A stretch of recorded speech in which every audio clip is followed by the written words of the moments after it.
بسم الله الرحمن الرحيم الحمد لله رب العالمين كفى والصلاة والسلام على رسول الله صلى الله عليه وسلم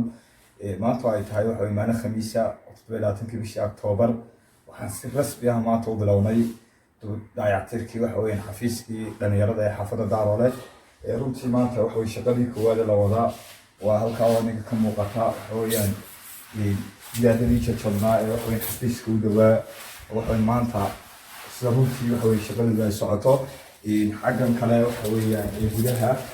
waa ka isniinka wana isniinka wana xafiiska akhriya oo shaqeeyo xafiiska kaashada ka socota injineerka ka gacanta ku haya waxa weeye hagaajinaya qaybtan kale oo ila soo socota oo shaqada waxa weeye dhawaa runtii aan jecelahay jaan magaalada waxa weeye xaafadda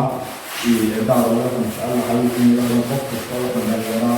wuxuu xaafadda degan inuu ka qayb qaato dayactirka waxa weeye xafiiska uu ku leeyahay sanadka runtii dhalinyarada aan jecelahay markasta aan ugu bishaareynaa inaan insha Allah taala marka shaqadaas dhamaato dubin oo furi doono xafiiskii oo qof kasta dhalinyaro ah uu xogta uu hayo oo xaafadda ka hayo soo gudbin doono xafiiska oo waxaan xafiiska keeni doono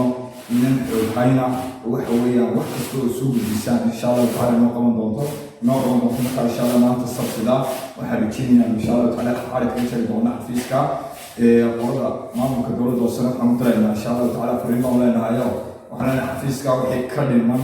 ama ka dhinaada insha Allah taala deegaanka la ka fadhiya inaad wax badan dardargelisaan dhalinyarada iyo wax weyn xafiiskiga billahi tawfiiq. Wassalaamu calaykum wa rahmatullahi wa barakatuh.